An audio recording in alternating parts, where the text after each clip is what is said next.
Ready to roll when you guys are. Far away. Well, what is the excitement for Saturday, and what are some of the details or format? Or Yeah, so there's always something on the line. There's competition. So the winners are going to get to put a nice knife into a steak and have a nice meal. The losers, they don't exactly have to eat a hot dog, but it will not be a steak. It will be a hamburger. Either way, everyone's going to eat good for working hard this spring. What we want to see the most is guys compete on Saturday. Guys build off of the first two scrimmages. From the standpoint of really being able to lock in with a certain consistency and compete and do their job. How is this year's spring different than last year's? The competition's way different. The way the guys are competing and they're leading it. It's there's a certain standard that is understood now on how we're going to operate every single day, not just on the practice field, but in the meeting rooms. How attentive they are in the meeting rooms, how they're taking notes, how they're learning, the extra time they're putting in, and how they're having fun doing it and working together is way different than it was last year. Hank has been limited this spring. Will he play in the spring game, or will Taylor get those first? He has been limited this spring. Nice question. What's been different for you this spring? The same. Well, number one, there's a standard put in place, and everybody's leading it now. Being a year through it and understanding and knowing what that looks like and what that is, it's been fun to see other people lead, for the players to lead it, and really to be able to see the players that have taken a huge step from last year to this year, and even the veteran players. You know, for them, it's the 2 inches here, the 2 inches there, because they're so experienced. But it's fun to even see those guys. Obviously, the younger guys that just came into the program or 2 years into the program, they've taken tremendous strides this spring. How much of that is their being accountable, and how much of it is you being in more of an emphasis, more of a business-like approach?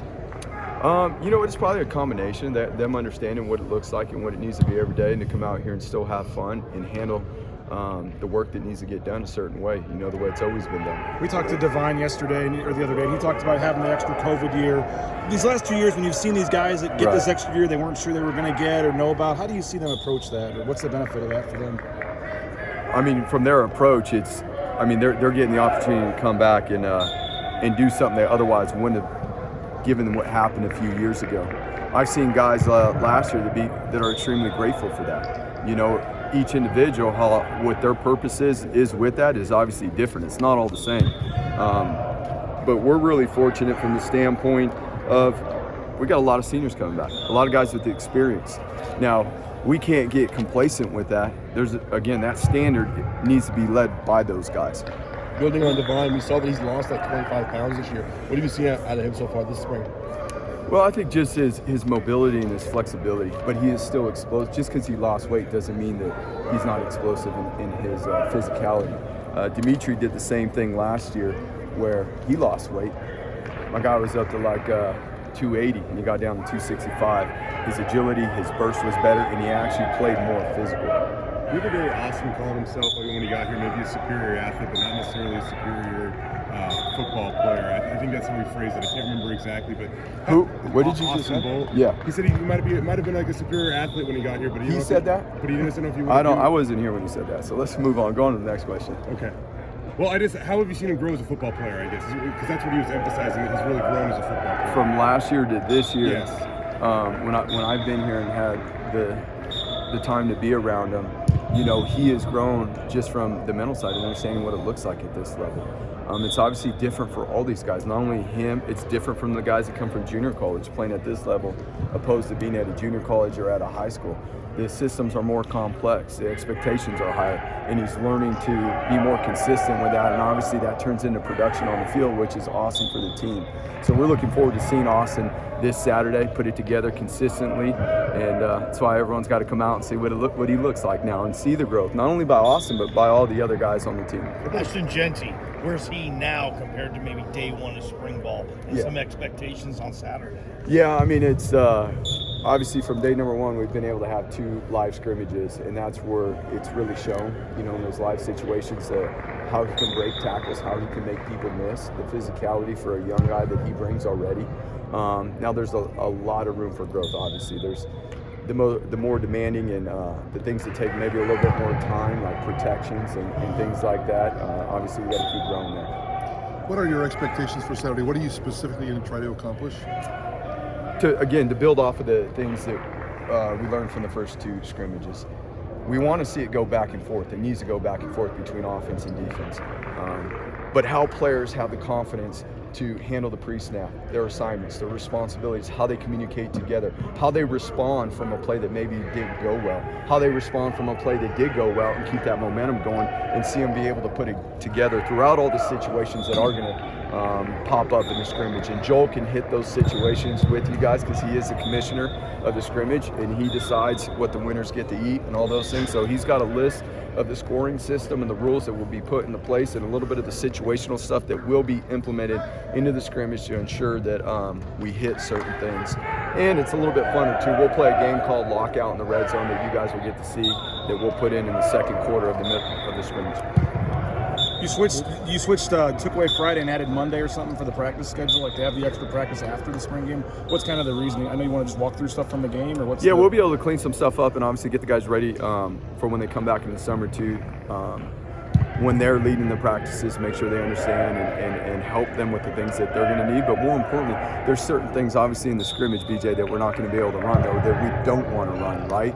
That we'll be able to make sure that we can clean up on Monday. What is a healthy spring meant to George Maloney so far? Say it again? George Maloney, a healthy spring for him. Like, what does it mean for him to be healthy? Well, I mean, it's just the offense is different when he's out there.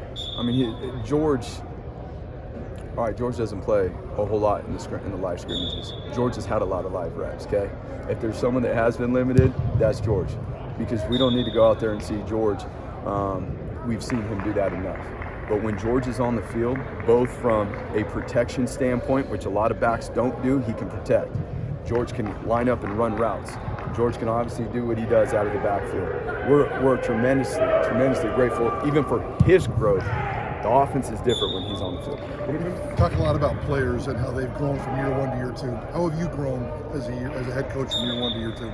Well, I mean, that we can talk about that all day. There's so many different areas, and then within the levels in each area. But at the end of the day, keeping it simple, the most important things are motivation, organization, and creating a certain mentality that's built through real confidence, and focusing on those things and building that into our environment, into our team, and doing the very best job I can every single day has been my purpose. Helping players learn, helping coaches with anything that we can.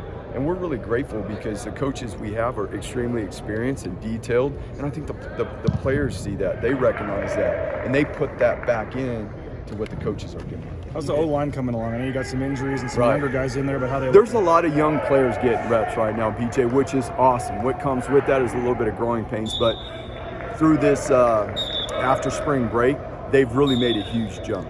In the last scrimmage, we've ran the ball the best we ever have against our defense. There were a couple explosive runs, one that went for 65 yards. That doesn't happen a whole lot versus our defense. So it's good to see that start to happen, and it's younger players that are learning and growing with that as well. It obviously helps to have Kay Connie back up in there now. Who had the 65-yarder? Ashley. For those young guys who've been getting snaps this year, how's the spring game going to be different than the first 2 scrimmages? Is the atmosphere different? Is the intensity different? Well, I think for the young guys, even the intensity at practice, I mean, the way these guys have competed when there's nobody out here, it's way different than where it was last year. But you put some people in the stands, it'll be good for the guys to learn and understand when you practice a certain way with a certain purpose, it doesn't matter if there's people in the stands or we're on national TV, it's all the same. And that's what we want to make sure that's what's a good thing that comes from playing in front of people.